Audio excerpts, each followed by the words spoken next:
made a mistake and put it on members only. So we lost some guys. So we'll see if people come on back in here. That was a mistake. I I put the video on private on accident. Let me turn the music down. Ooh, buddy. Ooh, buddy. What is going on, Florida State family, Seminole Nation, and the 863 tribe? It's your boy POLK, a.k.a. A.Lo, a.k.a. the goddamn truth.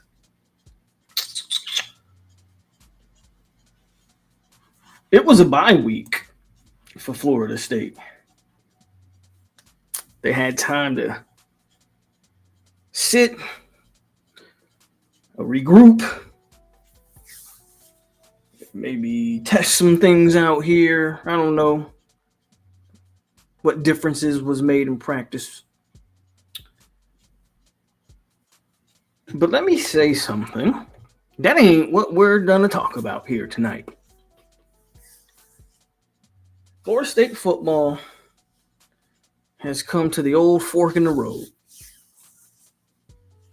And so I want everybody to stay on topic with me here tonight. Okay? By the way, welcome to the most interactive show on YouTube for the Florida State football fan. But I want you to stay on topic. I want us to have a healthy dialogue. I want us to have a healthy conversation here. Right? This video tonight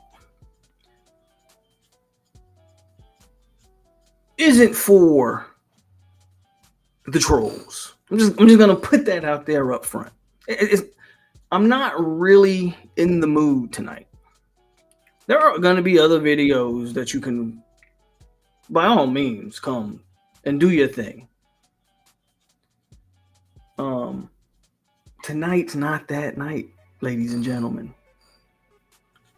So, to the Miami fans who love to show up when it's convenient, that's fine.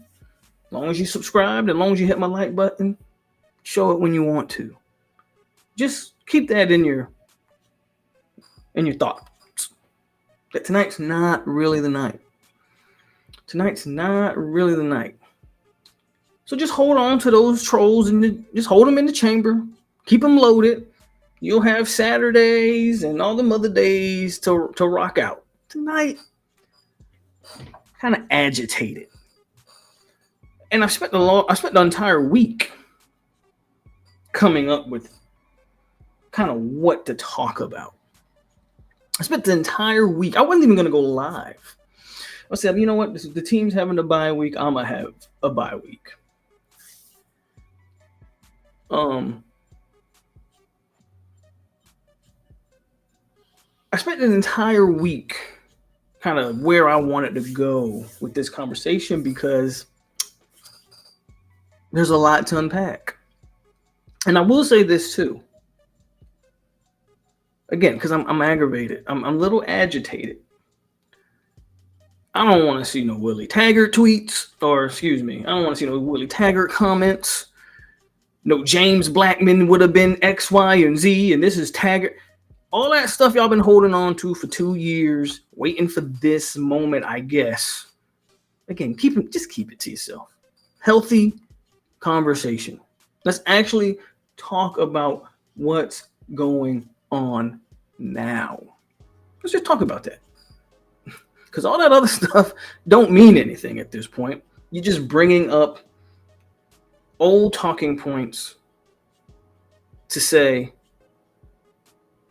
either you're right or I don't know, whatever it is that you're trying to say. So I'm going to be very, I guess, careful with what I'm going to say in this live stream because it's only 2 games in. And right now, FSU's at a fork in the road, and they have long-term decisions and they have some short-term decisions that need to be made. And the long-term decisions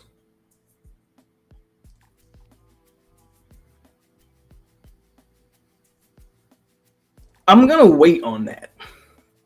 I'm gonna wait on. I mean, I think we all know where that's going or where that maybe should go. There's a lot that I have packed. See this. I have this little case. See this little case. In this case, I have a lot of stuff packed in this little case that I don't want to open just yet. You can hear the stuff in there.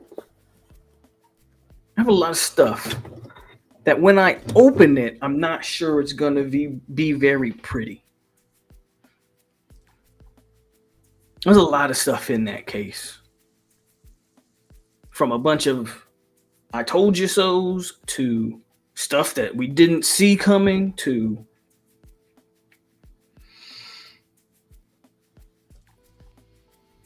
stuff that might not make me the most beloved YouTuber in this YouTube environment.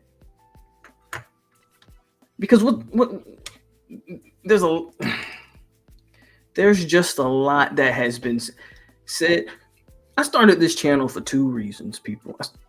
Two reasons when I started this channel.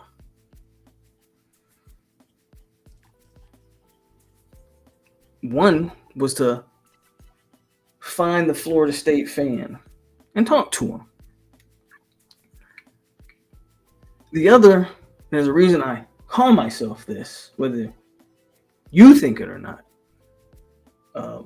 I've prided myself on being, despite good or bad, the goddamn truth. I will always tell you my truth, which is always usually the truth.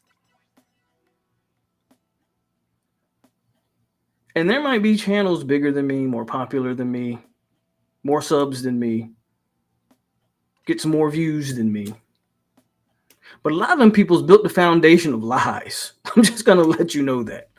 A lot of those people built the foundation of narratives, agendas. There's no agenda over here. I don't have a skin in the game. I don't know these people.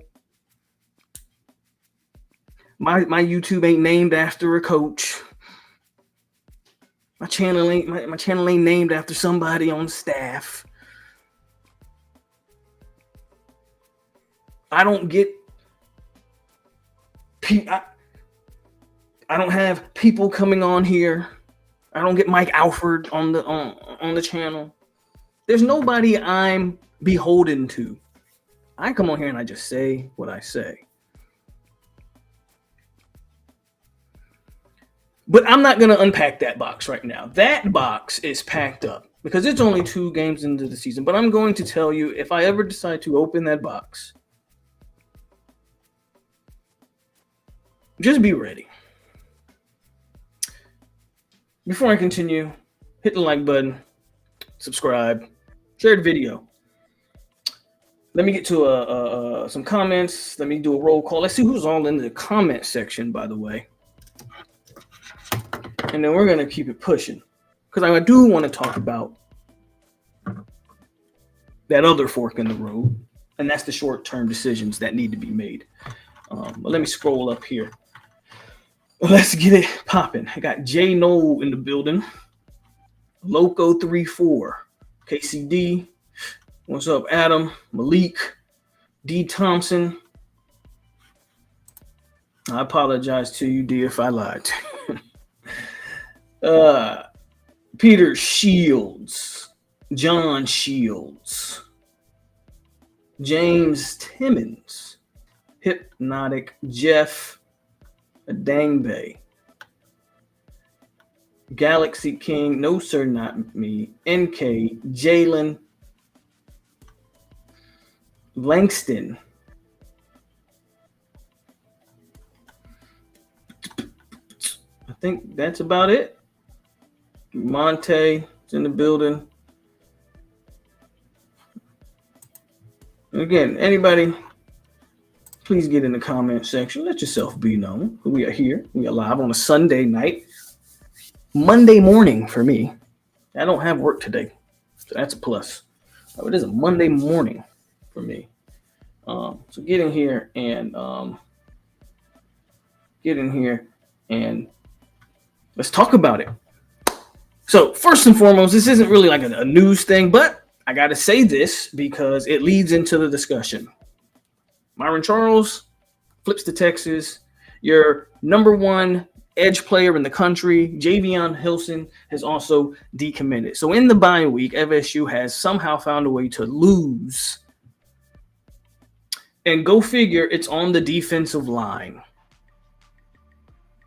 Again, that's packed up. I'm not going to get into the whole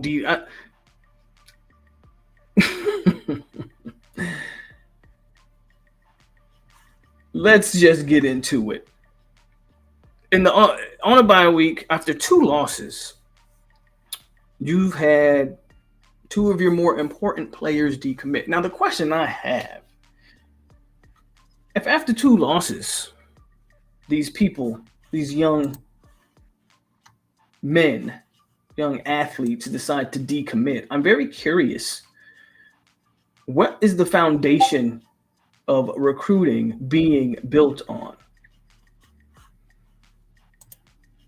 That seems very knee-jerk reaction. It seems very knee-jerk reaction, in my opinion, to be committed. And after 2 losses, now I can't obviously dictate how these young men feel, but I can again ask a question: as to what is it built off of? What is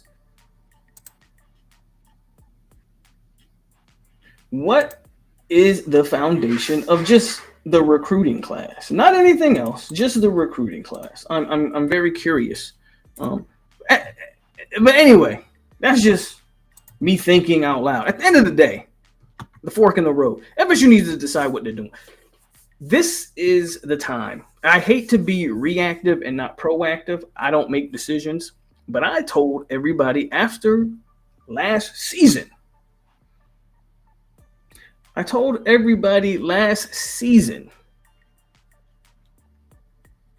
After a great season, I said, now's the perfect time to really buckle down and maybe make some decisions on this staff going forward.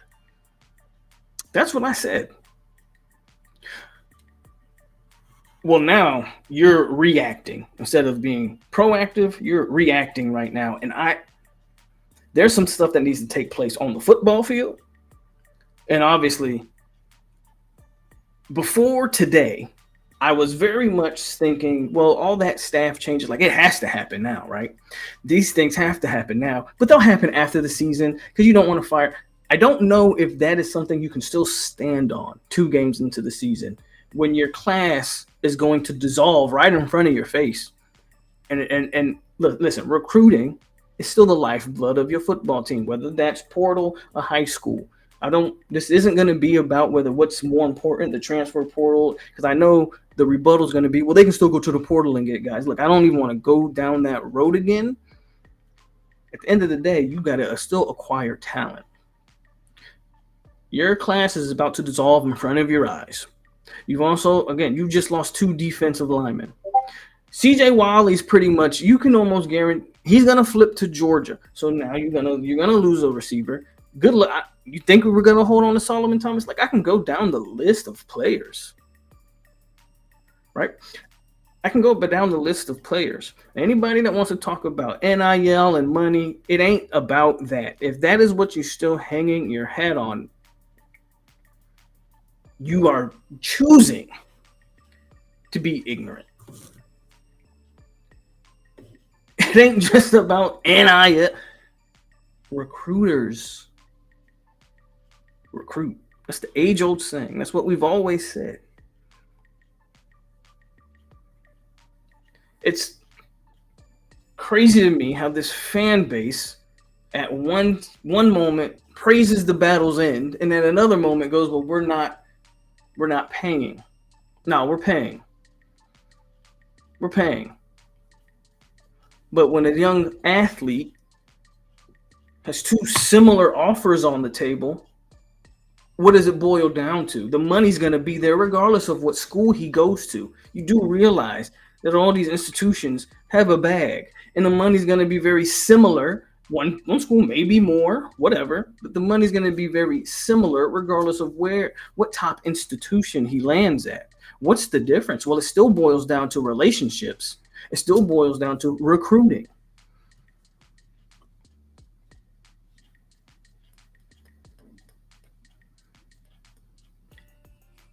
It's got to, it has to be addressed. It has to. I don't know if you can wait to the end of the season.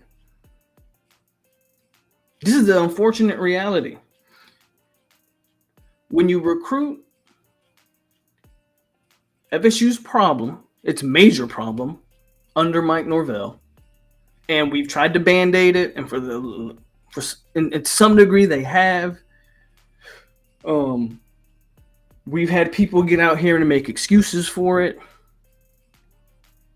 but it's been front seven recruiting really from the jump. You know why you allowed Joshua Farmer and Darrell Jackson to hold you hostage? You didn't have nothing behind them to threaten them. Might be a reason why they seem a little lazy this year. There was no competition for those two. You haven't recruited a decent defensive tackle in going on a decade. KJ Sampson's probably the best you got. 1 out of 10. Meaning one good player out of 10 years.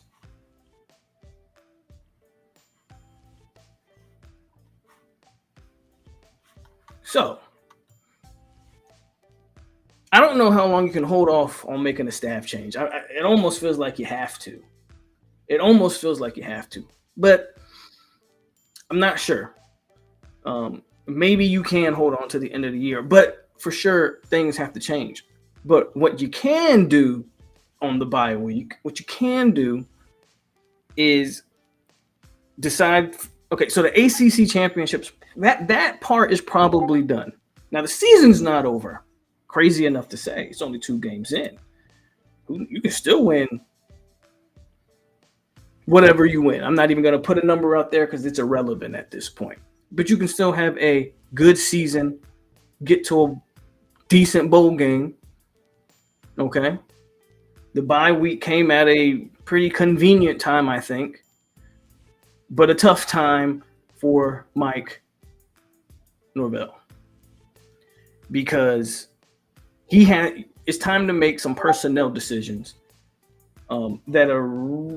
it's time to make some personnel decisions that are going to shape the rest of your season.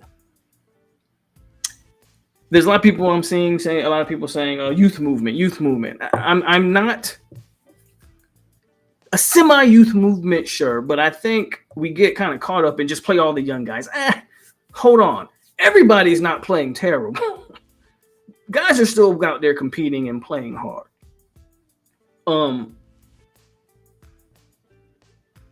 But they have to make a decision on what's important and what's not important. The growth of the program should be important. I got to rewind back to a year ago again, when I did not want to bring in a transfer quarterback. Now, Tate Rodemaker left, which changed my tune because I was like, Tate Rodemaker would have been what? What if Tate would have been like a 5-year junior or something like that? I think he was a Norvell, not Norvell, sorry. I think Tate was a COVID like junior. Like I think Tate still has like another year of eligibility. Not 100% sure. But the point is, I was like, okay, you have this guy who you've had since the moment you got to Florida State. So at a minimum, the guy should at least know the system. Okay. Let me turn this off. Sorry. Discord's popping all of a sudden.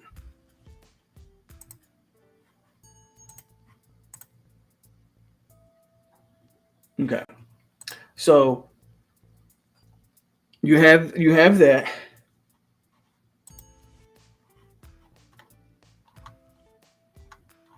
Hold on. Okay. Discord made me lose my train of thought. Okay, I went back a year. I didn't want to bring in a transfer quarterback. I was like, man, you got to kind of go ride with. At some point, you have to show the fruits of your labor in terms of like recruiting and all of that. In terms of like, okay, this is a guy that's been in the system for 4 years. Let's do what we do. When Tate left, I said, well, now your quarterback room is not as seasoned. DJ can be rewind. I didn't specify DJ, but a transfer quarterback can be a nice bridge to the next guy. FSU chose the wrong quarterback. It's really that simple. It's really that simple. When you bring in a 5-year senior COVID guy, again, we know what DJ is, what he was, and it seems to be what he will be. But the thought was always like, you can call the game for him, XYZ, and then the first game happened, and wasn't a fan of the game plan. Second game happened, and DJ just wasn't very good in that game. Plus a bunch of drops in that game. I'm not sure what happened with the pass catcher. So offensively, you're not in sync. Well, playing DJU, who does that help? It doesn't help anybody, in my opinion. Now, I'm watching college football this weekend, and I'm watching freshmen. I'm watching DJ Lagway. Granted, he played a FCS team. But if I ask a Florida State fan, if a Florida State fan want to sit here and be bluntly honest with me, if FSU played Samford, do we think DJU would have had the stat line that Lagway had? If we're just being honest. It's probably the nicest thing I'll say about the Gators all year. Is anything that was revolving around Lagway, most likely. Freshman, by the way. I saw Nebraska play their freshman. And they called the game to his strengths. They didn't make him have to overthink it. They got the ball to playmakers when they had chance. He was intelligent enough to not make mistakes. He had some errant passes. He needs some things he's got to clean up his works mechanically. There's a lot of things that Raiola needs to clean up on. But for a freshman, he went out there and executed the game plan. I mean, just look around. You got Jackson Arnold at Oklahoma. You got Nico at Tennessee. There's a myriad of young quarterbacks across the nations that are getting what's up, Jerk? He's just that was sarcasm, Jerk, by the way, on that comment. Anyway, there's a myriad of young quarterbacks across the country that are being given opportunities.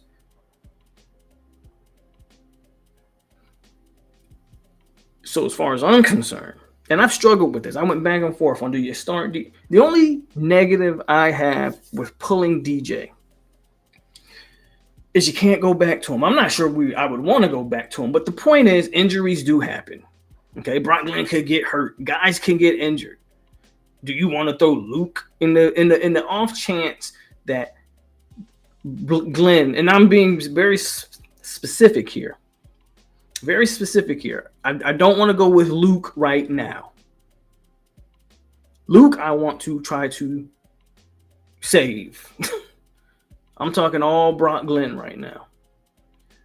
The only problem I have with pulling DJ, is if Luke just, I'm not sure he can be too much worse than DJ. Again, coaches better coach and protect them.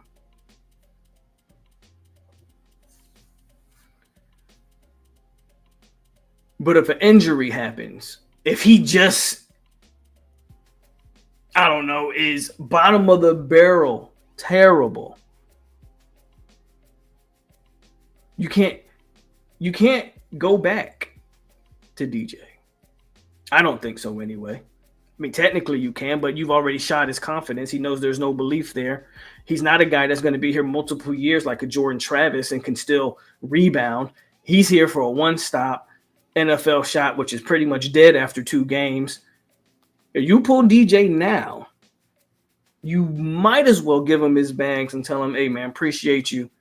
You'll be a great insurance salesman. Because you pretty much are going to lose him. That's my only issue. Or my only worry. But I'm almost pretty much all on the Brock Glenn train at this point. And that's not because I think Brock Glenn's going to be 10 times better than DJU. I have no idea what he's going to be. But what I do know is he's young. He's a fresh. Did Brock Glenn keep his red shirt? I know he played. He didn't. He should have kept his red shirt. He only played 2 games, I think.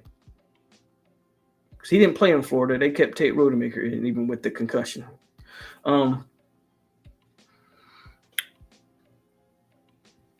But when we talk about the youth movement and you go with Brock Glenn, well, then it's also time to bring in some of those. It's time to build that foundation, that core, that offensive core, so to speak, for the future. You need to get Elijah Moore in there. You need to get LaWayne McCoy in there. It's time to start playing some young guys in those specific roles.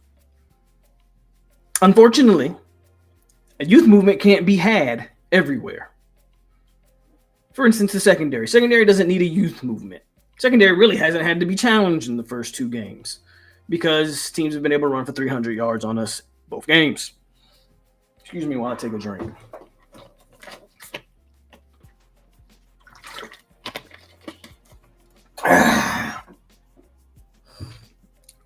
The problem with the positions that we are really looking at, your interior D line, your D line as a whole, you don't have time, you don't have the caliber of player to play. Unfortunately, you can't bench 5 or 6 because who the hell is gonna play? If you bench 5 and 6, what do you got? You got Lions. Shot the Lions. He's a specific type of player. Plays high, nice motor, but he's got to be paired with somebody. Who you play? Because you damn sure don't need to run Denaz White and Flag out there because they are not ready to play. They are not ready to play at all. So what do? Some of these positions you got to stick with. O-line's another one where I think you got to stick with. Because who you gonna throw out there? Not sure. Do we have guys that are ready on the O-line? I'm not really sure. I'm not sure. Right? Youth movement is a touchy subject. It's iffy. It's not just as simple as, well, we don't have good players, so let's just throw in all the young guys. If you're giving up on the season as a whole, then I guess you can go that route. I don't think that's the case. But I do think it's time for a quarterback change. I'm not sure what. Does anybody in the chat can please? I mean, you're free to chime in here. Do you expect some major turnaround from DJU? Again, none of us know what Brock Glenn is. I don't want to see Luke. There's Trevor Jackson as well. I would like to hold off on those 2 young quarterbacks. I would like to hold off on them. Brock Glenn, he played last year. Last year was his introduction to college ball.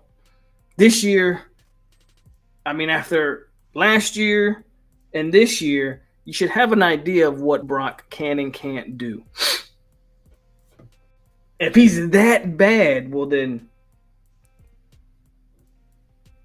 that goes back to this box. Some of the answers are in this box, and again, I'm not really ready to open this box yet. But some of the answers are definitely in this box. But we'll see. I've been talking a lot. I'm gonna get to the comment section. See what people are talking about. So I haven't really been paying too much attention to it. Let me scroll up here. Let's see what some of y'all talking about here. I'll just start here, just because it's at this point, Mike might as well play the youngsters and hope they develop. Alfred will have to force Mike to get rid of everyone not named Sertain and Yak. That has to get done after the season, though. Yeah, I mean, as far as the Alfred will have to force Mike to get. Staff changes need to happen. Whether that's Alfred if Alfred has to force it, then you might want to reconsider who your head coach is. I'm not sure. And let me be clear, I'm not calling for Mike Norvell's job. I actually think Mike Norvell's a solid coach. I think the problem is he lacks in certain areas, which is fine because there's no such thing as a perfect coach. But because you lack in those areas, the people around you have to compliment you and be superior in those areas. And the problem is he doesn't have that. I think the problem is he doesn't have that. And it's time to cut bait. You did a good job bringing continuity to a program that didn't have any. But some of these guys have fulfilled their contracts, and it's just time to move on. It's just time to move on.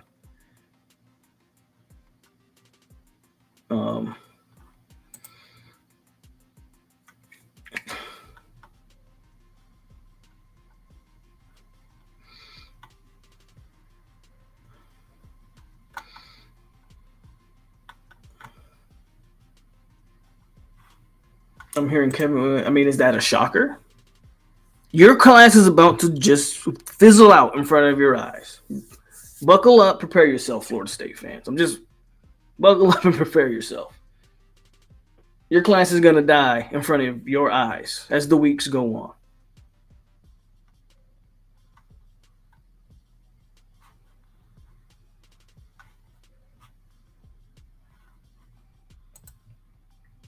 And again, this is not an NIL thing.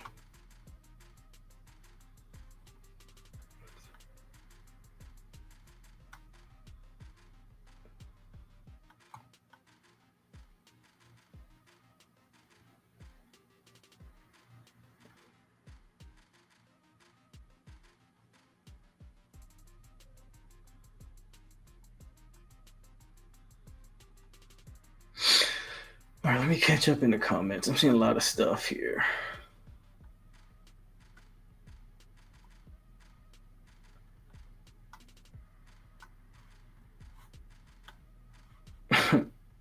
I will address this one just because this has been a great narrative also. Winning helps recruiting. Sure it does. And losing hurts recruiting. Sure it does. But if it was just that black and white, then boy, oh boy. I think any intelligent individual understands that it's not just black and white. Winning helps, losing hurts. Because damn it, you won 13 last year.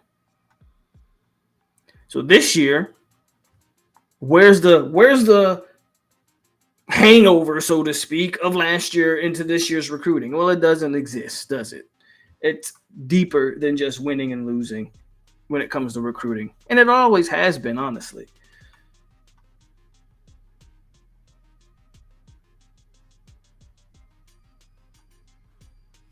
If you can't close, you can't recruit.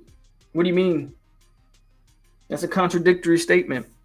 I'm not going to say the staff can't recruit, but they can't close. Well, if you can't recruit, you can't. If you can't close, you can't recruit.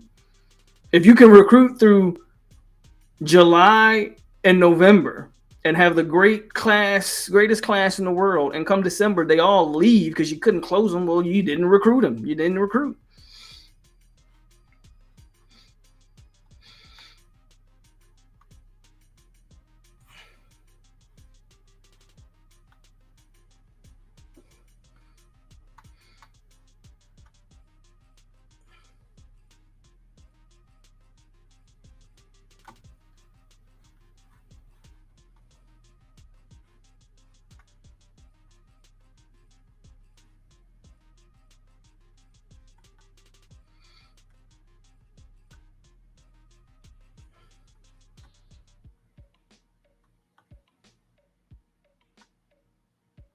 Look who hasn't shown up in years, which is interesting because we were good last year and he didn't show up. But I appreciate the $5 donation.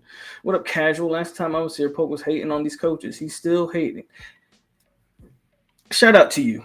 I'm not even going to read the rest of that. Thank you for your $5.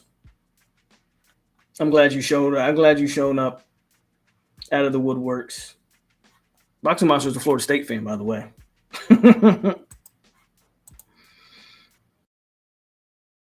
Clickety clank, the money goes into my piggy bank.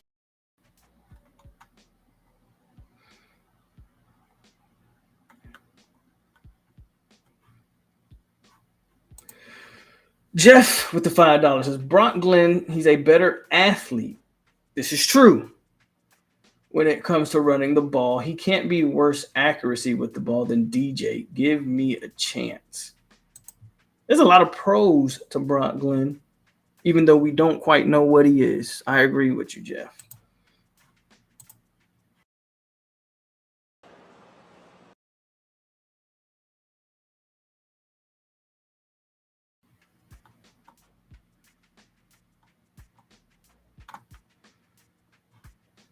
Yes, Hilson's gone.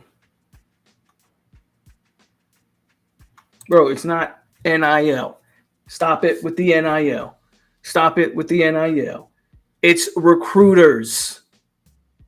Your boys can't recruit. It's not the money. Again,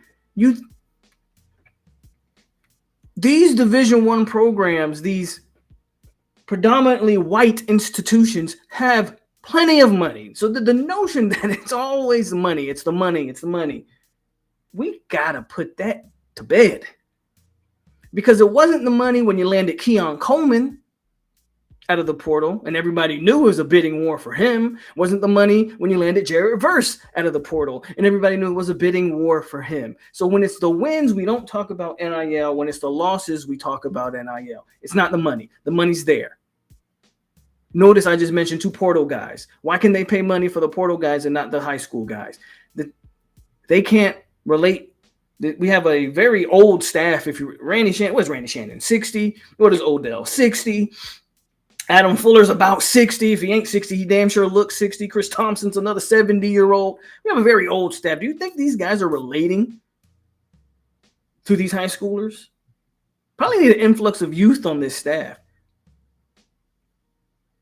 The guys that we consider decent to solid recruiters, Surtain, Atkins, who there's a conversation probably needs to be had about him, but at least up until now, I mean, he's recruited better than we've had in a while. Now, as far as developing it, that's a whole different topic. Even Dugans, to a point, has upped his recruiting prowess.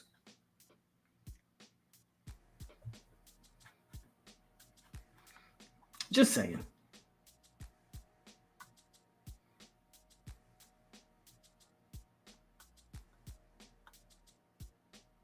Justin B says, Brock Glenn is going to make mistakes, but he should poise and confidence even last year in terrible situations. He was never rattled. We need that right now. DJU has a case of the yips out there. Should have kept Kenny Dillingham. For what reason should you have kept Killing? I told myself I wasn't going to respond to foolish comments. So again, we're going to continue to have a healthy conversation. Okay, that's what we want to do. We want to have I cannot get locked into some crazy comments. We're not looking all this talk about who we should have. That's in the past. Okay, we're moving forward. Again, we're at the fort and we're trying to figure out where to go. The future, right? Moving forward, not in the rear. Kenny Dillingham solves zero issues at Florida State. At the end of the day, again, now we're still talking about personnel changes. I've read the comments. Let's continue. Personnel changes. We talked about Brock Glenn a lot. Well, I think you also have to talk about some of these young wide receivers. You got to start getting some of these guys just used to college football speed, in-game adjustments, all those good things, right? You have to start integrating them like more like, what did he have? 35 drops in the last game? Like, you're still going to need him. I get it, especially as a blocker. My guess is Landon Thomas probably isn't the blocker you need him to be right now. But Landon Thomas needs to get on the field. And he should be on the field regularly from here on out. Right? Landon Thomas needs to be on the field. I need Elijah Moore and LaWayne McCoy on the field. Like, 21, God bless him. How long's he's been here 5 years. What are you still trotting him out there for? What you always say, right? He is what he is. He just is what he is. God bless him. I can give those stats to LaWayne McCoy. I can give those stats to Elijah Moore, Camden Fryer, BJ Gibson, whoever. I can give those snaps to him. What am I still putting 21 out there for? Tron showed us something against Boston College. You probably want to continue to keep Tron in the mix. That's fair. But we keep lining up Lawrence Toafili at receiver. That's good in spurts or in certain situations, but we're doing it so regularly that it loses its effectiveness. Instead of putting LT out there, put LaWayne McCoy out there when you're going 5 wide or whatever it is. All right? When you're doing all of that. So there's definitely a very big issue with personnel. So the question's gonna has to be made. Again, that's a whole nother thing we're gonna pack. I'm not gonna go that route. But what I will say is, again, I'm gonna stick to what we can do in the short term. That's what we can do in the short term. Landon Thomas, these pretty highly recruited skill position players that you brought in, you probably need to play them. You need to play them. They need to play. You should never see Brian Courtney on the field at Florida State again. Because for what purpose? Again, this is another guy who's been here, 4 or 5 years. What are we expecting to get out of Brian Courtney at this point? Get Landon Thomas on the field. You took Amari Williams from defensive end and you worked him mostly at tight end this offseason. Get that man. Get Amari Williams on the field. I know he's whatever. He reclassed. He should be in high school. Well, guess what? Bama's got a 17-year-old on their field who should also be in high school, and he looks all world. Damn it. It's time to get, and I'm not trying to compare our players to other teams' players, but in the same way, you got to prepare these guys to be ready to play. Last year was Mike Norvell's best recruiting class he brought in. It might be time to, at key positions, it might be time to play some of these guys. Offensive line is not the position group that I'm going to sit here and tell you that we need to start playing young guys, because I think that is a recipe for disaster.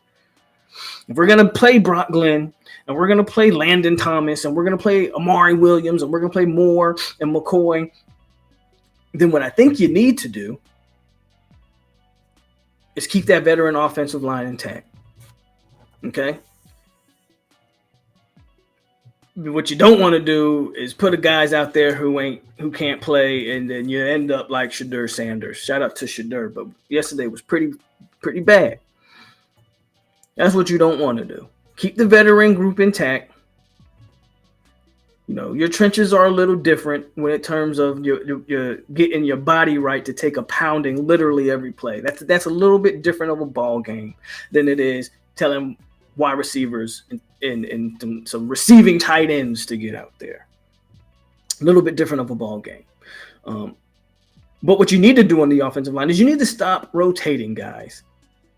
God bless them. We don't ever need to see 52 on the field again. If it was up to me, I'd never see 63 on the field again. But unfortunately, we don't have anybody else, it seems. But 52 don't need to play anymore. Again, God bless him. He was one of my favorites at one point. He's obviously dead. Done. The injuries have ruined whatever he was. Yeah, he's not that. Stop rotating. Now, unless you have, doesn't seem like Jalen Early or Armella can do it. Unless you think Lucas Simmons is ready, which I'm not sure. You praised Jaden Todd all off season. Can he play tackle? Because maybe you can push Darius inside. I don't know. I like Darius, but he didn't have a great game last week at all. So something's got to make a shake on that offensive line. But I don't believe you got to start putting in guys that, again, just aren't ready to play. That's not going to help your offense. At least with the offensive line, there's a level of cohesiveness on that offensive line that you believe they can eventually at least get it together. And there has been, for the first two games, there have been individually, is Otto. You're right, Hypnotic. I'm sorry. Individually, there has been decent offensive line play. The problem is now you got to gel it. But you thought having that veteran group, you thought it would gel. At least I thought, anyway. Take PFF for what it's worth. But guys have graded out, again, statistically fairly decent on the offensive line. There's a combination of the quarterback. If we go back to the quarterback, I believe quarterbacks elevate offenses. Those that don't elevate good quarterbacks or top tier quarterbacks, I believe, elevate an offense. Those that don't elevate needs a big time offense around them. But we don't have a big time offense around DJ, and DJ can't elevate it.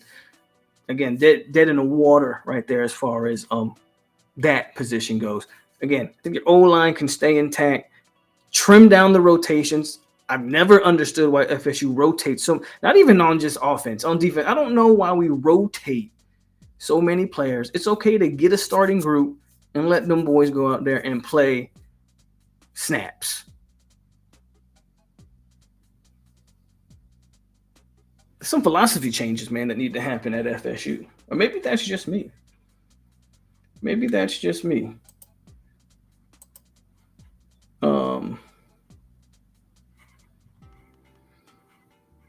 So let's get back to the comment section.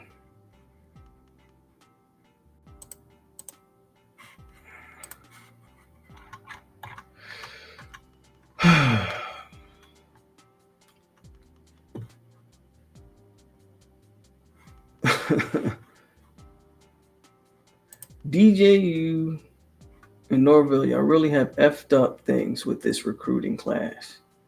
DJU and Norville? Touche, William, touche.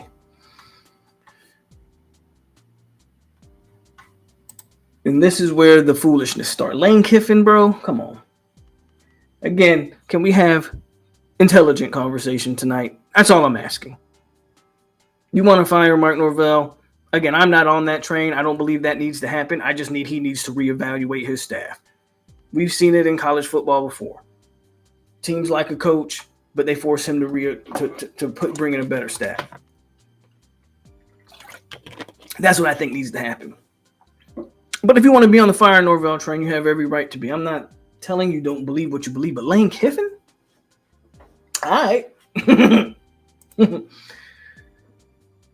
The book's out on Mike's offense, and the book's been out on Fuller. I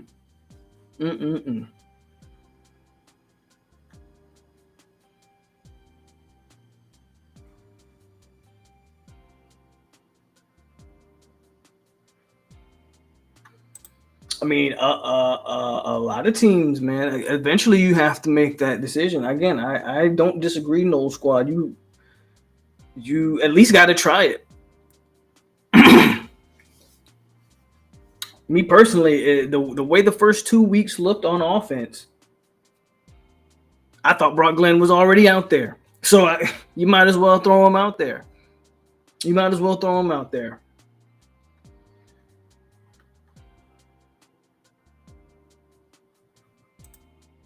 21 can't do a lot, Peter. Again, God bless him. But it's time to move on. I ain't even mentioned Hakeem, only because Hakeem's been hurt. But yes, let's get Hakeem Williams on the field. At this point, let's get all the young receivers on the field. And I don't even think the receivers are bad. I like Jaylen Brown. I think a lot of these guys, when they've gotten opportunities, have made some catches. Now people are gonna drop balls. You got to keep Malik Benson out there because I actually think Malik Benson's solid. But surrounding Malik should be Jaylen Brown and Hakeem Williams. And Jakai's probably been your most reliable, so obviously you keep Jakai out there. So you keep Malik, you keep Jakai out there as far as veterans go, and everything else should be the young receivers at this point. I sure miss Biscuit because he was a reliable target. Yeah, I don't disagree.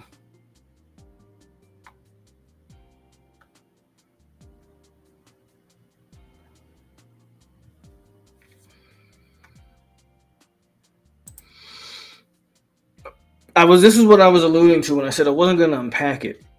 But yeah, I think it may be time to hire an offensive coordinator. It might be. Maybe Mike Norvell can be the CEO or whatever the case, whatever you want to classify that as. But that's the big elephant in the room again. Not specifically offensive coordinator, but just the staff in general. That staff needs to be overhauled, completely retuned. It just needs to be. And anybody that can see knows exactly what I'm talking about. That staff just needs a complete overhaul.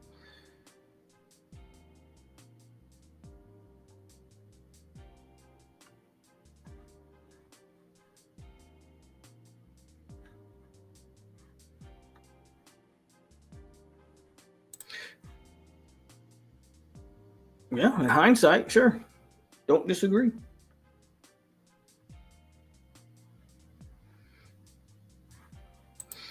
Jeff says, as bad as both sides of the ball is played, there are some things that on the office that can be easily fixed. Not everything the defensive line is a different story. I'm not sure what you do there. Well, you don't have players there. That's the problem, Jeff. Some FSU fans are just ridiculous for wanting to fire Mike after every loss. He brought us back from the cellar. And yes, they look bad through 2 games, but damn, like people expect undefeated every year.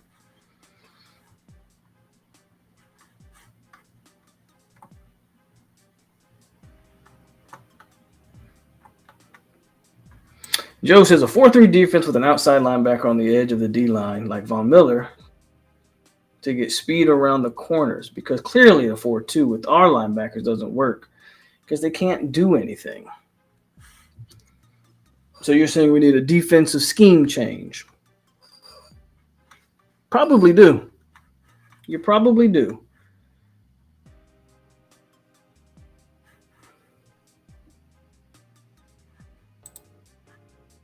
Oh, Miami fans are actively involved in the chat. Of course they are.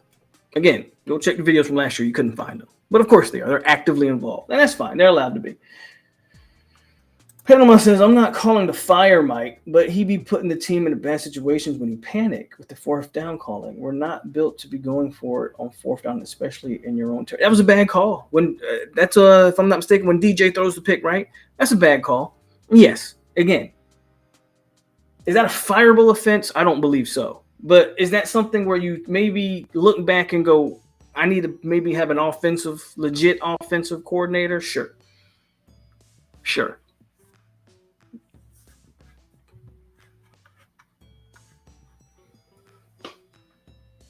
That is Pandora's box.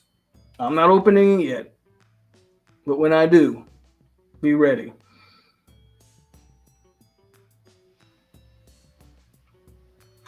Mighty Noel says, I just don't know what to say about our program right now. It's definitely a combination of lack of talent and coaching, and we really hit the bad. It's not a lack of talent. It's a lack of talent at certain key positions. Don't get me wrong. Your defensive tackles and your linebackers right now, the talent level there is atrocious. But I've only been talking about that for 5 years. So if anybody's surprised about that, that's shame on you and shame on to whoever it is you follow and listen to. Because the proof's in the pudding. I did a whole video breaking down defensive line recruiting. Like, the proof's in the pudding. If D-line and linebacker recruiting are a surprise to you, that's through nobody's fault of your own. I don't believe there's a lack of talent on this. This team has talent. You know, we always get into the debate of talent versus coach. The team has talent, bro. It lacks at key positions, mainly in your front 7. But everywhere else on the team has talent. Definitely a coaching problem on this team. Schematic wise, I don't think the defense is on the same page. And I'm not talking about the players. Just an observation from me. Schematically, I don't believe I don't believe the levels of the defense are all on the same page. Look, man, I turned the corner on Adam Fuller. I've praised Adam Fuller the last 2 years.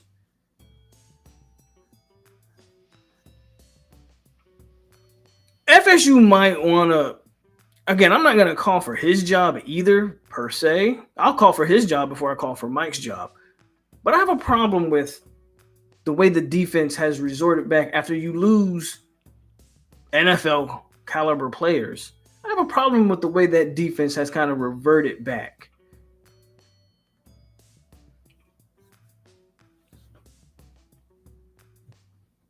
And 70% of that is on the coaching, on the defensive side of the ball. But that 30% is very glaring because that 30% are some guys that got fat off of NIL money. Again, we don't have NIL money. We got a couple of guys that got pretty fat off of NIL money. And the lack of motivation is glaring. They held you hostage and they're eating nicely off of it. 30% is on that players. Big 30%, by the way. But there's some things schematically on defense that I'm not really... That's starting to rear its ugly head again, should I say. Don't forget Kentron. I like Tron. Again, Tron at least has moments. 21's never had a moment. I like Tron. We can keep Tron in the mix. I mean, sure. We'll keep number 1 out there. You're right. Can't forget Tron. So veteran receivers, Tron, Chakai, Benson. Sure.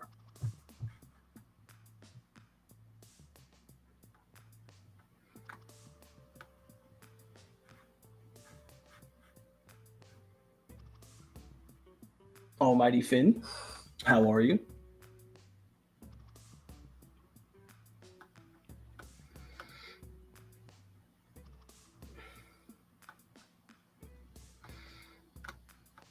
Jeff with the $10. Shout out to Jeff.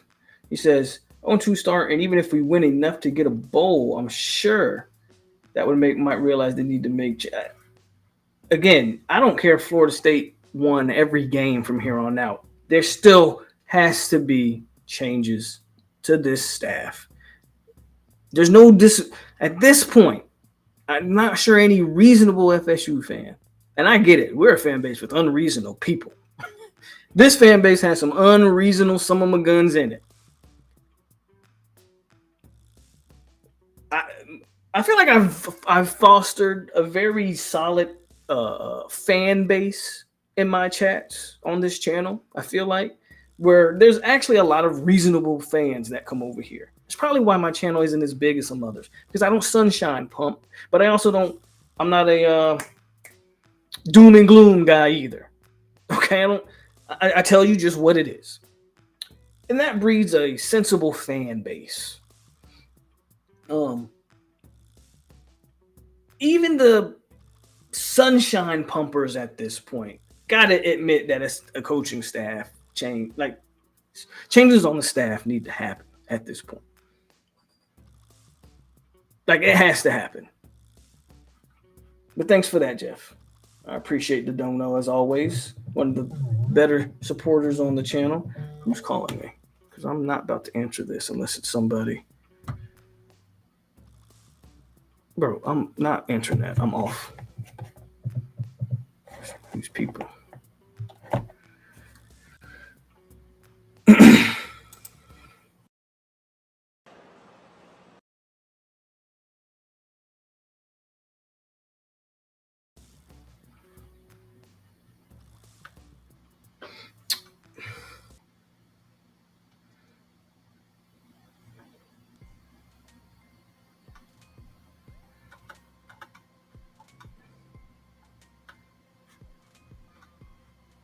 So, yeah, that is the fork in the road. And we talk a lot about offense and we talk about playing the young guys. Now, if you go to defense, which we haven't really broke it down like we did on offense, where I broke down the specific players that probably need to play. Defense is a whole nother bag of worms. Defense is a whole nother tangled mess of yarn that we need to try to untangle and figure out, because unlike the receiving core on offense or the tight end room on offense or even the quarterback room, didn't even really mention running backs. I wouldn't mind seeing Sam Singleton getting more opportunities to play football. You told us he was great in camp. Once again, so much stuff. I'm not at camp. I'm not. I don't have access to the team. I'm just a light-skinned dude on YouTube. I tell y'all that all the time. So there's a level of stuff that I do have to listen to other people to get this information. And these people tell you and maybe they were playing great in practice, but if the great play in practice doesn't get you snaps on the field, I'm curious as to what we're practicing for. Sam Singleton was said to have a great camp. Have we seen him in the first 2 games? I'm not sure we have. Anyway, that was just a little. Back to defense. Defensive end and defensive tackle, man, you're kind of stuck with what you have. Now, defensive end, you did bring in guys. But I don't know. Seven's another guy that he doesn't look motivated out there. There's a lot of questions about whether Seven even likes to play football or if he just does it because his name is Marvin Jones Jr. I get all of that. And I can't answer that. Only he can answer that. But what it looks like on tape it looks exactly like that. It looks like a guy who doesn't want to be out there. Maybe he doesn't want to be at FSU. Maybe if Georgia forced him out and he doesn't want to be in Tallahassee. I don't know. I honestly don't know. I don't know. I don't want to speculate on it either. Go watch Boston College game. I thought Pat played very well. The problem with Pat is he needs help. He can only do so much from his side. He's not obviously, Jermaine Johnson type where he can his presence can dominate the entire defensive line. By the way, as much as we love Jermaine didn't do it by himself because your boy opposite of him, damn, what's his name? His name leaves me. Was it Keandre Thomas? What's the guy that played opposite of Jermaine when he was here that we got from South Carolina? He had 7-8 sacks that year too. So Pat can't do it by himself, and he's really not getting help on the entirety of the defensive line. He's really not. There's nothing behind these guys is the problem. I guess unless we want to see Aaron Hester, which I'm not against it at this point. I need guys that just are going to play hard. Lamont Green Jr. probably isn't ready, but at some point you got to pull the trigger on him. D.D. Holmes is on the roster. At what point do you throw a D.D. Holmes out there? But notice how long it's taking me to think of guys. Because your D-line recruiting, you continue to miss out on top-tier guys. Again, you just lost your probably a number one prospect on your board. I know the offensive lineman, Solomon Thomas, is the only 5-star. Again, you'll see him leave here probably shortly. But Javion Hilson just left. Number 1 edge rusher out of high school, a guy that you desperately need on that team. He just decommitted. I don't know where he's going. But that's bad, man. You talk about needing an influx of talent, and you've probably going to lose both your D tackles and your defensive end in this class. That is nasty. That's nasty. And unlike receiver, and like I was saying, I don't know there's an answer on the roster. That's the biggest problem with linebacker and defense. That front seven is the biggest problem. Is I don't think there's an answer on your roster. There's not some young stud waiting in the weeds that you can that everybody's like, all right, it's time to get Buddy some snaps. If there is, please somebody enlighten me in the chat who that player is, because I don't see him. I don't see him.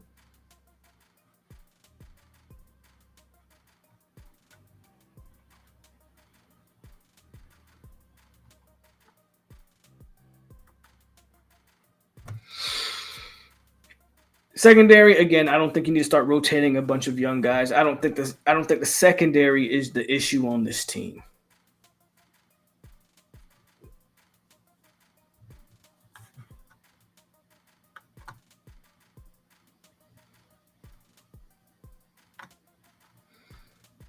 What's up with Dustin Hill? He's hurt.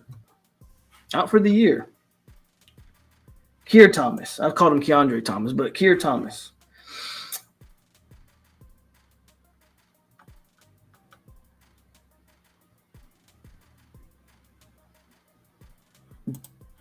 No, sorry, Phoenix. The problem with DJ is you move him out of the pocket, he's not mobile.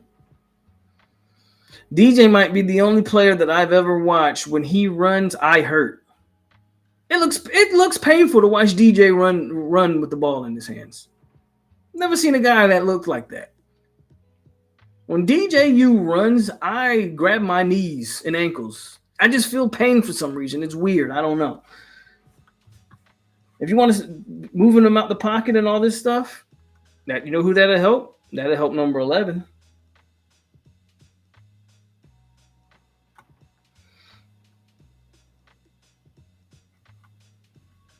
Jaden Jones. Yeah, that's one of those guys that I don't think you're ever going to get anything from. If I'm being honest with you. I know he's on the roster. I didn't name him for a reason because I don't think you're ever going to get. I don't think he's an FSU caliber player.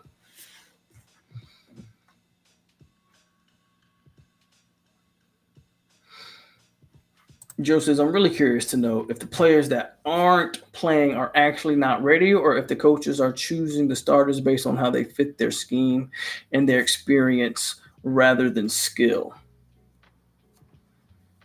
I think there's a level of not so much whether they fit the scheme. Bro, if you're talented, you can fit the scheme. And good coaches should be your scheme should, reflect your talent anyway. But that's a different conversation. I will say I think there's a bit of loyalty to like older players, which probably needs to go out of the window at this point. We lost on it. Yeah, we lost on the damn bye week. He says Mike in year 5 might end up in the worst recruiting class. How's that even possible? Because we waited till now to make the changes that needed to be made. I 100% believe, regardless of how the season plays out, we are going to get a bunch of new staff next year. 100% believe that. There's no way. If Mike's the guy, then there's no way. But the staff overhaul should have happened last year, honestly. At the end of last season, FSU should have reevaluated the staff and said, thank you for your service, but after the season we just had, it's time to take the next step. You are not going to be a part of that step. And instead, we stayed pat, and we're getting similar results.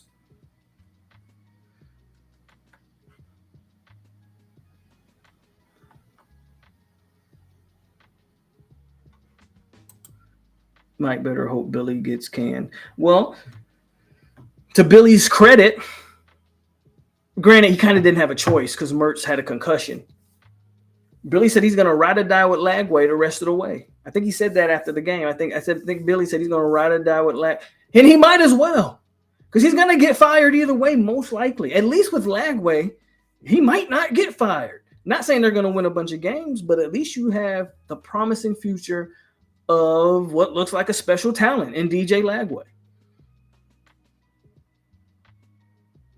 And if the Gator brass doesn't want to lose that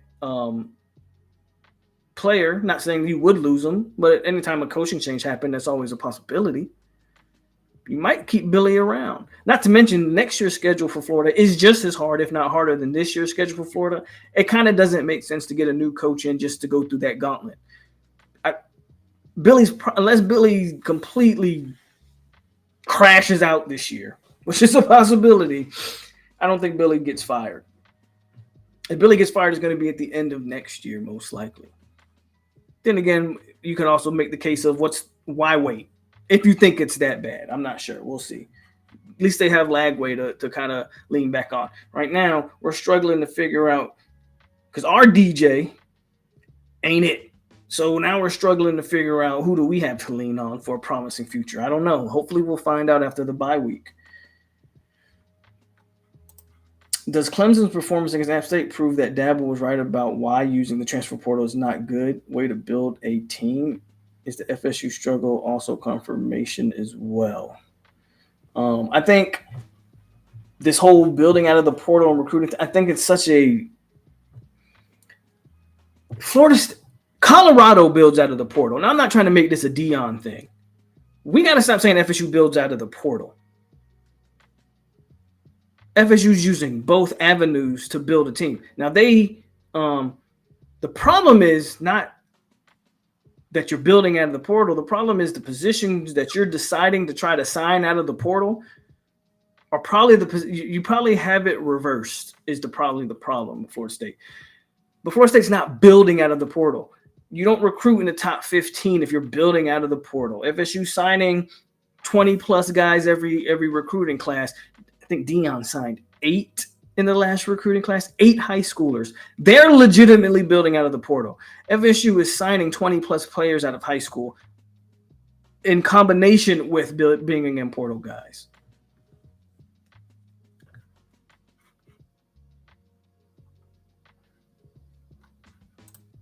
Okay, Marco, I'm about to put you in timeout. We are not talking about Deion Sanders.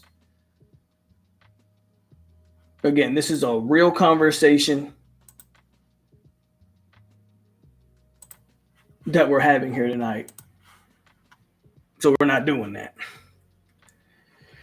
Not necessarily against Trevor Jackson. I kind of want to hold on to my red shirt. I kind of want to. I kind of want to hold on to my red shirts.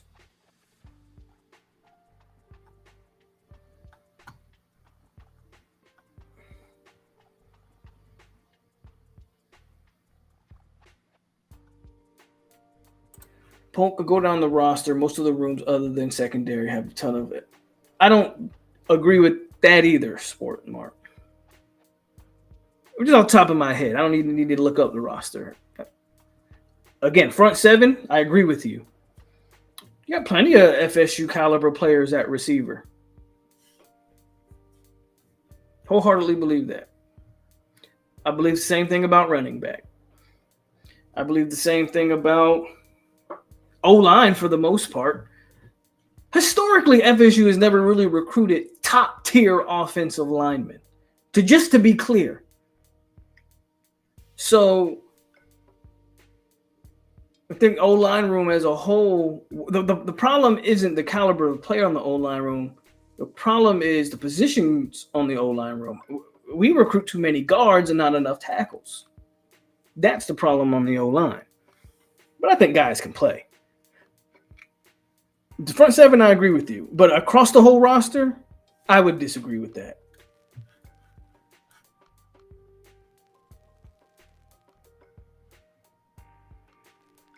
Put DJ at D tackle. Lagway won't save Billy. Probably won't, but at least you go down with them.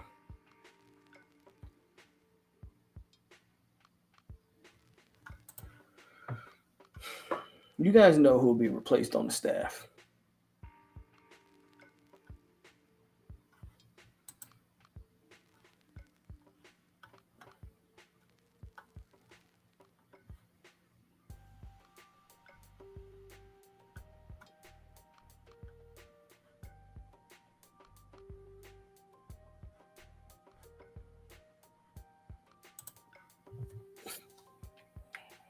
Phoenix, what are you talking about? Get out of here. We only have 11 recruits committed currently. Got it. In this class, and it's only going to get worse. I don't disagree with that now. I don't disagree with that. Can we say that Surtain is saving Fuller because of his ability to get DBs and develop them? Um,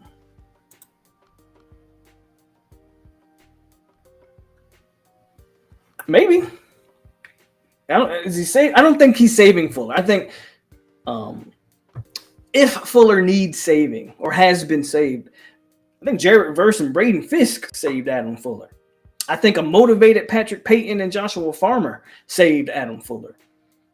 I think Tatum Bethune and Kalen DeLoach saved Adam Fuller. That's what I think. That's what I think.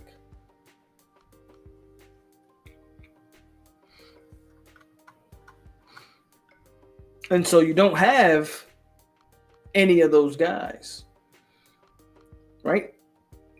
Linebacker wise, I think everybody's kind of in agreement that 20 should never come off the field. At this point, Blake Nichols, isn't it crazy that the best young linebacker that you have is also the only 4-star linebacker that you've recruited in this tenure? Isn't that wild? Isn't that a wild concept? That the one blue chip backer, Blake Nicholson, is also the only linebacker that seems to be worth a damn as far as the guys you've recruited. Isn't that crazy? That's crazy. That is crazy. Man, that's a wild concept.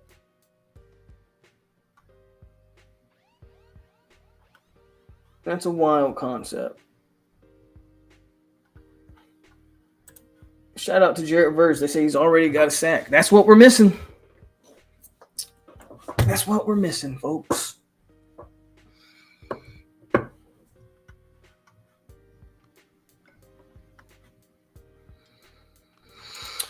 So Langston says most of the roster is high school recruits. They just aren't ready to play. Mike Norvell's using the portal for our particular situation correctly. He just missed on DJU. The one position you can't. There's some parts of this comment that I agree with, and there's other parts that I disagree with. Give me a second. I agree with you that about the roster as a whole, right? We got a young roster. Last year's roster was a very veteran roster, which is why the expectation was so high last year. If you really want to peel back the onion, maybe our expectation this year was way too high considering what you were bringing back and the amount of young players on the roster. You're absolutely right. My problem with the comment is when you say he's using the portal for our particular situation correctly. That's where I disagree. Because we've used the portal to address key primary position groups that you should be probably recruiting out of high school. You need to recruit your offensive linemen out of high school. Yet every year we're taking 3 to 4 offensive linemen out of the portal. If you don't want to invest, maybe invest is the wrong word. I believe you can get a ton of guards out of the portal. FSU has done it. And I think you can get quality guard play out of the portal. I really do. But that means you need to target nothing but offensive tackles in high school recruiting. If that's how you're gonna approach it, and we don't do a good job in recruiting offensive tackles out of high school. And you can't band-aid those in the portal because the truth is you ain't going to find legit tackles in the portal. You thought you had one in Byers. Well, we've seen how that's played out. Kind of the same thing on the defensive line. I don't want to say lucky. I think the edge rushers hit the portal more than the interior guys because the edge rushers know there's a big bag out there. Not saying there's not a big bag for interior defensive linemen, but you probably want to recruit your interior guys. And you can probably find solid edge guys. You can find solid edge guys out of the portal, but you need to really recruit the interior guys. So I don't know if we've used it correctly. We definitely didn't use it correctly on the quarterback. You're right about that.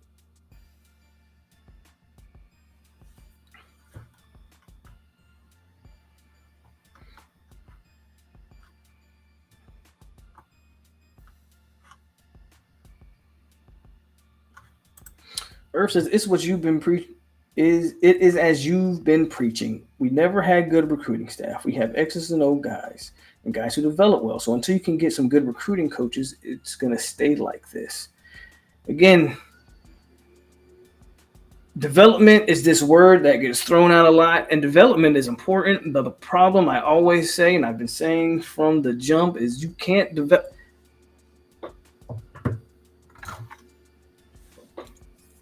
I can't turn this into a blowtorch. This lighter is what it is, and it might be the best lighter on the planet. I can't make it what it's not. The problem is we're recruiting lighters and we need blowtorches. We need flamethrowers. You can't turn this into a flamethrower. You got to be able to yes, you got to be able to develop, but they have to be something still. You still have to be that. Shout out to Irv.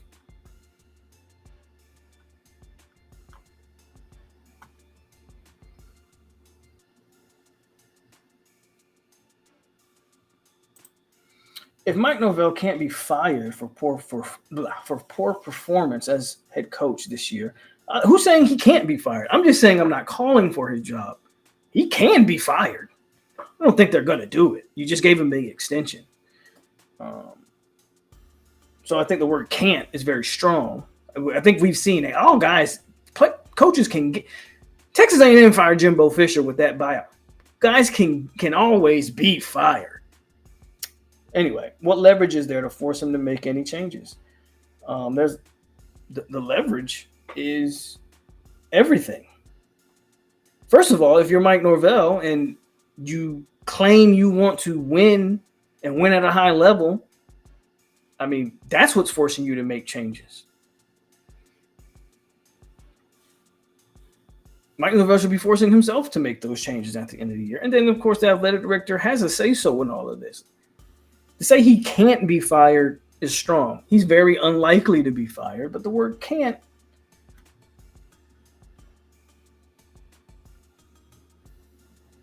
For this year's 6-6, I mean, that's tough. 6-6 is tough. But I can't disagree with any record predictions. Because when you look at that schedule, I don't know, man. That anybody feel confident in the Memphis game? The only game I feel confident in is SMU, because SMU is kind of what I thought they were. But Cal beat Auburn. Memphis looks solid.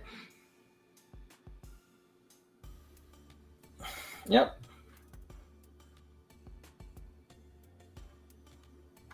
You really think Bobby only recruited 3-star prospects? You've lost your mind. You think Ron Simmons was a 3? I'm not going down that road.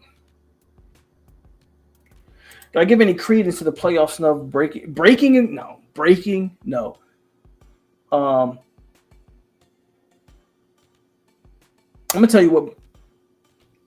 Breaks a strong word. I don't think the playoff snub broke the team. I think the talent that left and just a lack of all the problems kind of culminated at once, I would say. You got a bunch of guys leave for the NFL and just graduate at the end of last year, which was, again, a very veteran team. When you have that much turnover, your lack of recruiting, it popped up. The lack of recruiting at the critical positions popped up glaringly against Georgia Tech and Boston College. It just popped up. And they chose the wrong quarterback out of the portal. They absolutely did that. But no, I don't think the snub is the reason.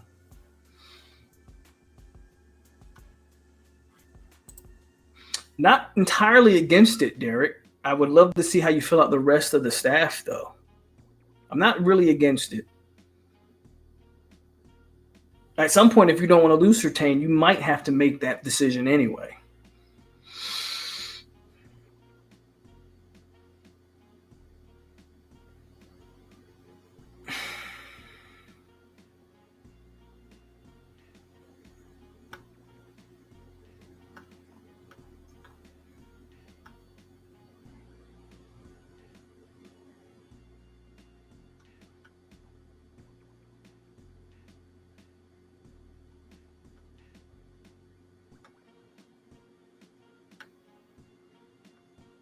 I want Brian Hartline.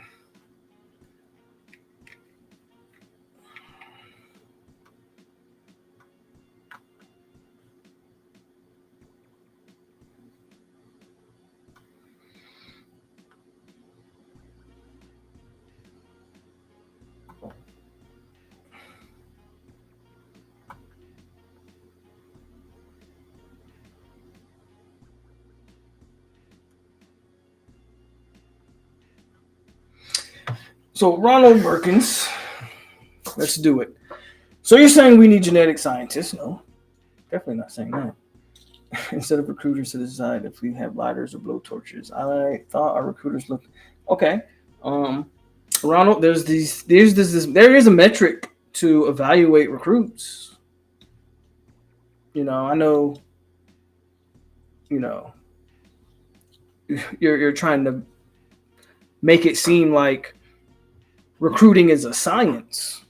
Um, I'm not against taking guys that fit skill sets. Every recruit's not going to be a blue chip recruit. You're going to take 3 stars, and sometimes those 3 stars. Jared Verse was a no star, right? And you can't always determine. It's an inexact, right? Recruiting is inexact, but there is a metric to use, and so it's not a coincidence.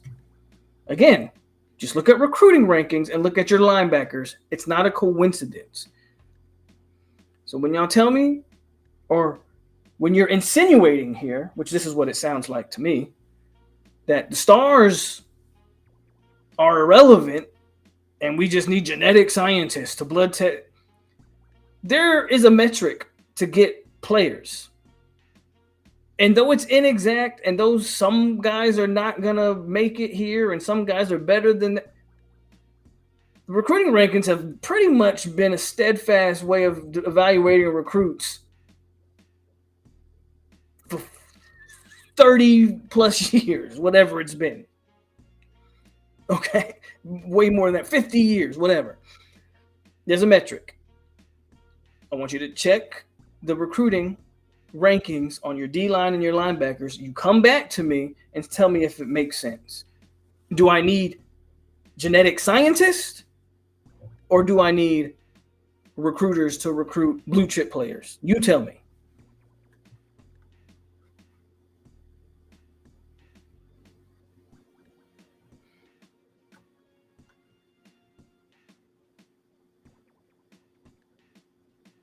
Is there a metric to how much of a dog is a recruit?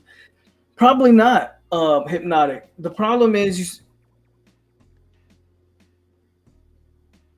if you're not getting how can you measure heart? Well, you're not going to know any of that stuff till a guy gets on your team, gets on the practice field, and you see what he's working with. But I would at least like to start with knowing that he's physically gifted enough to play at my program. At least start with that. You can have a Chihuahua has all the fight in the world. A Chihuahua ain't busting a grape in a fruit fight. So all that dog in them, that's great, man. Do you have the talent first and foremost? Or are you just a Chihuahua? You got all that fight and heart, but when a Rottweiler shows up, he just ignores you because you don't have it.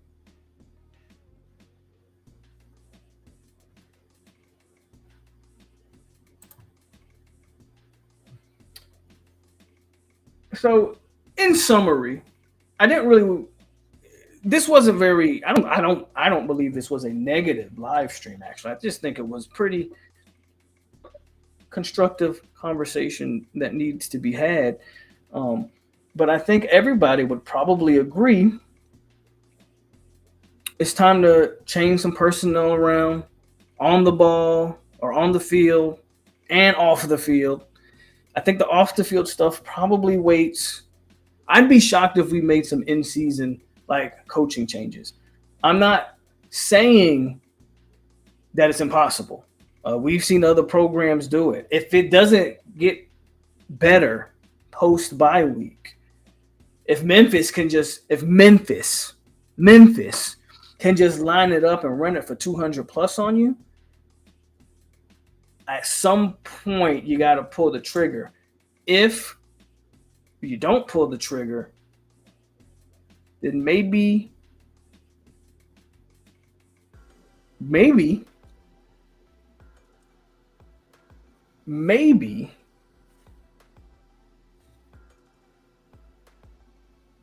you're just not a serious program. I don't know. Because at some point, something's got to shake. Something has to shake. And the recruiting woes have come after people have lied to a lot of you all for the last few years about recruiting these 0-star dogs that Hypnotic's talking about. Which, by the way, it's always cool to use the outlier and not the general. Like, generally speaking, y'all know that y'all FSU fans are funny to me because we've been here. You know how Jimbo recruited and what it took to win a national championship. We always like to sit here and brag about how many NFL players that team had on it. And then 10 years later, it's like we forget what it takes to get there. We forget, like, we're not watching Georgia get there. Like, you're not watching Ohio State be in the mix, at least. Bama in the mix. Like, it's so funny to me that we pretend like there's a different recipe for success, and there's not. The recipe for success is what it is. It hasn't changed. So 0-star dogs are awesome. And every once in a while, the anomaly rears its head, and you get a Jarrett Verse who comes out of nowhere. That's awesome. Show me 10 Jarrett Verses. They don't exist. Generally speaking, talent trumps all.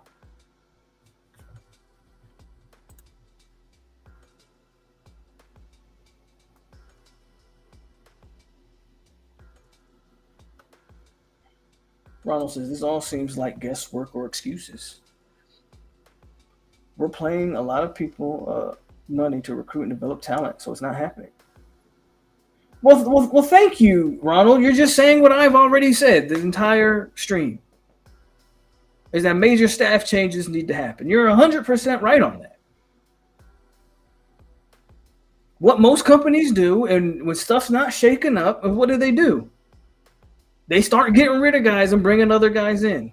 But that doesn't mean the head coach needs to go. Not yet. And again, I have no loyalty to Mike Norvell. Zero. My loyalty is to the flag on the wall. I have no loyalty to the coach. I'm not. I could care less. If Mike Norvell left tomorrow, I wouldn't lose a wink of sleep, I promise you. I'm not one of these people that love a coach. Never have been, never will be. But you're 100% right. Changes on the staff need to happen. There's no disagreement from me. I just don't think it's time to fire the head coach. Once you fire the head coach, now you're starting from ground zero. I don't think FSU's in a position where we need to start from ground zero. After 0-2 start, I got it. But starting from ground zero seems a little crazy to me.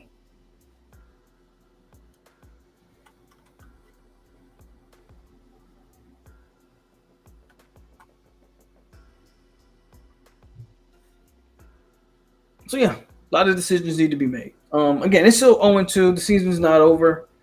But there's nothing that you really kind of saw in the first two games that give you any confidence.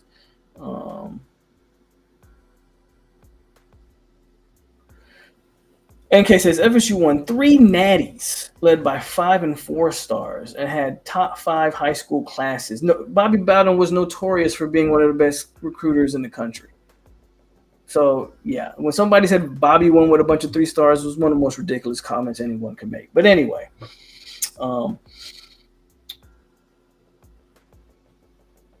what ball are some of the folks watching? I don't think people know what they're watching.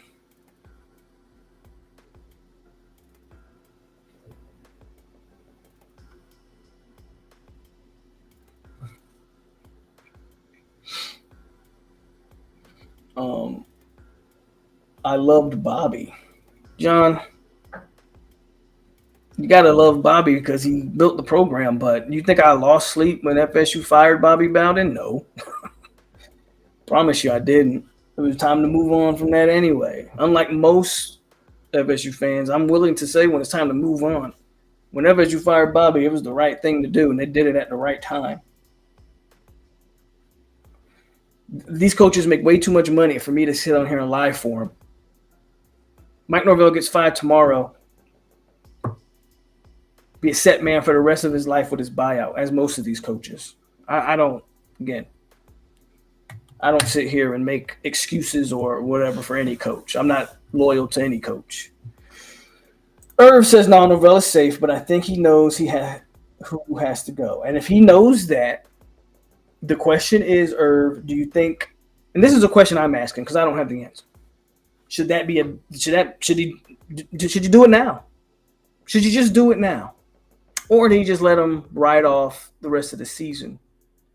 I think you probably wait at the end of the season, in my own personal opinion. I know some people might say you do it now. The problem with doing it now is the argument for doing it now would be, well, you can get a head start on the hiring process. But a lot of the guys you're going to want to hire are in the midst of a season themselves. So I don't think you do it now. And when I say now, I don't mean right now. I mean within the next 4 or 5 weeks, you probably still don't do it. Again, even though we've seen guys get fired midseason and all these things. I would say after that Florida game, though, again, I have no idea how the season's going to end up. I don't know if this is a 10-2 team and this is an 8-4 team, which seems very, or 8-4, which seems very unlikely because you already got 2 losses. If this is a 7, I don't know. I don't know what the end game is here for the season. I would say after that Florida game, regardless of the record, is probably when the calls need to start being made. That's what I would say. Not a moment after. Whether you make a bowl game or not a moment after. Once Florida strikes 0, win, lose, or draw that game, it's time to give some guys their pink slips, wish them the best in their future endeavors, and start making those phone calls to sit down. Mike Norvell, the 2 Mikes should be planning their board really as we speak. I mean, if I'm just being honest, don't fire the guys yet, but Mike Norvell and Mike Alford should probably be looking and going, this is the targets at the end of the season.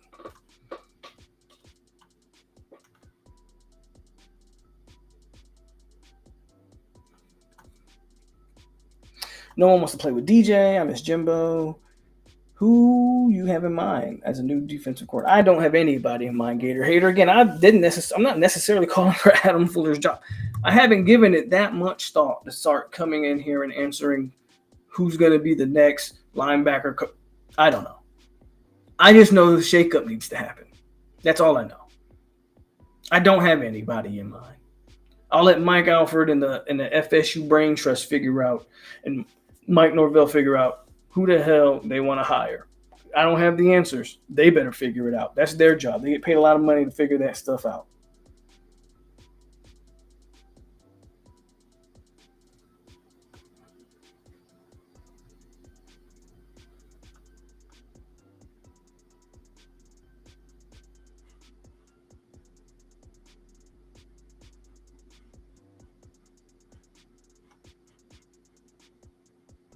How do we know if Mike Norvell thinks the coaching staff is even the problem? He may think they are okay since they won 13 games. Maybe he thinks it's the players not following the coaches.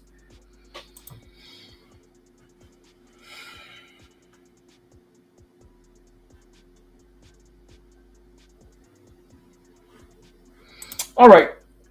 2 hours. And again, man, it's at the end of it all,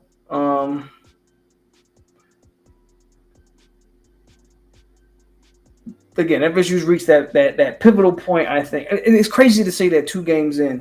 I'm going to stop looking at the comments here because I'll keep answering them. I want to close out on my point here. 2 games in, it's crazy to say that you're at a fork in the road, but I really think you are. It's just the combination of It's really more so everything that's happening off the field. Hold on, where's my water?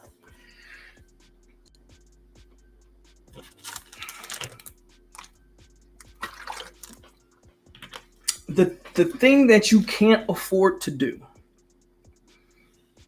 if we're talking about there's a lack of talent, and then in the span of a week, again, only 0-2, but in the span of a week, you get 2 decommits from probably players at 2 of your most important positions. Again, that leads me to go, you're at this pivotal point of stagnation or getting ahead of, you're not even ahead of it at this point. You're addressing the issue, but you're not ahead of it because getting ahead of it, you would have already made some of these changes.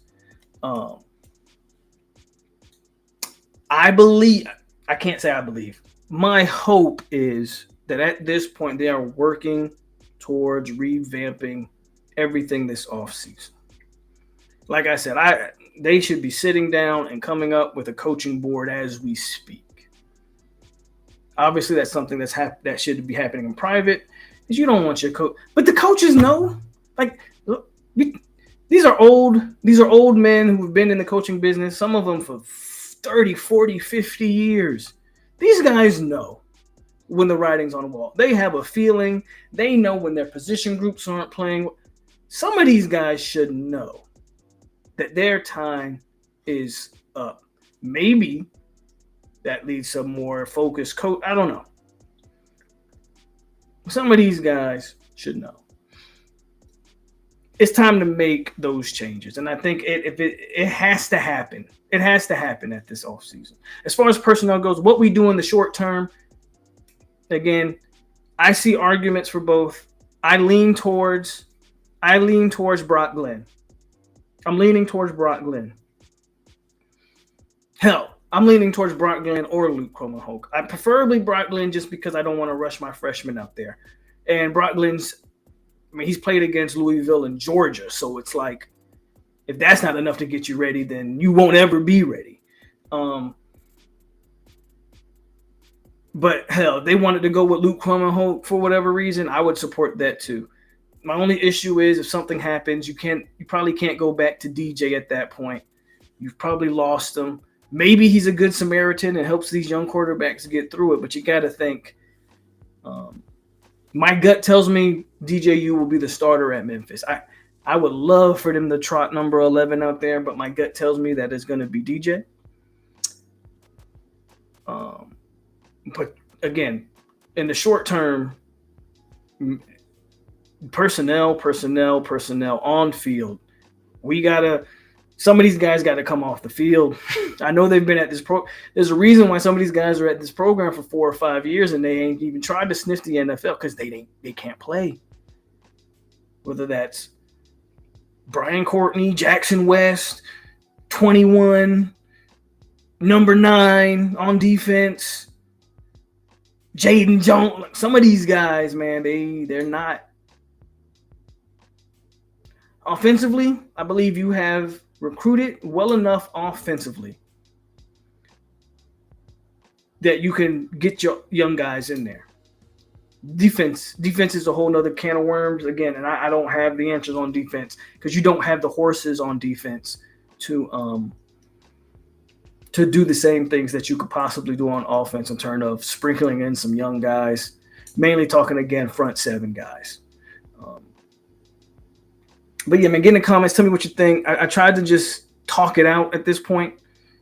Didn't want to come on here and blow up and rant and rave because we're only 0-2. And I don't enjoy having these conversations. You think I want to come in here and talk about this after the season we just had and I was excited about this year? Like, you're sadly mistaken. This ain't what I wanted to come in here and do, but these are conversations that always need to be had. And I'm not afraid to have them. But this box, a lot of this stuff continues. I got this box. I'm open. When I open this box, there may be a lot of hurt feelings in this fan base, but I don't care. But anyways, y'all, hit the like button, subscribe, and share. I had fun. I like talking to y'all, man. I really do. So I think these are healthy dialogues to have. I really do. If you lose to Memphis, maybe the box opens then. I don't know. It is what it is. If you lose to Memphis, then then the conversation is going to continue to change. This will be a revolving door and an evolving situation. After a bye week, losing to Memphis at home would be it would be an indictment on a lot of things. It would be an indictment on a lot of things.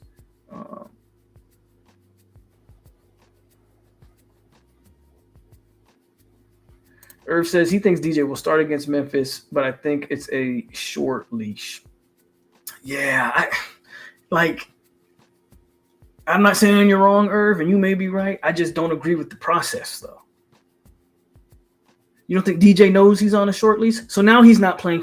See, that becomes my issue, man. DJ, if we know he's on a short leash and it's going to be reported that he's on a short leash, allegedly, but DJ's going to know he's on a short leash. So now he's playing reserve. Now he's playing tentative. Now he's not. He already don't pull the trigger as fast as he should as a quarterback. You want to put him on a short leash? Oh, Lord. Why not just go with the guy that you're giving and you tell him, I'm giving you 400% confidence in number 11? Why not? Just see what he does at this point. You're probably not wrong. I just don't agree with the process.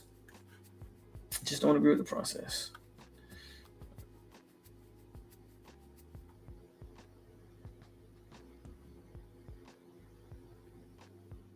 And that's unfortunate. No, I can't open. I'm not going to open that box yet. I'm going to open that box yet.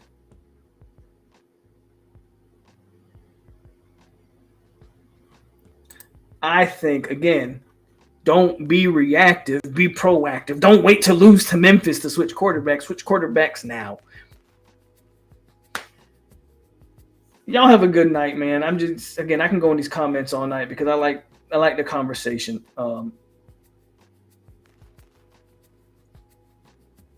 Thank you. Hit the like button, subscribe, share.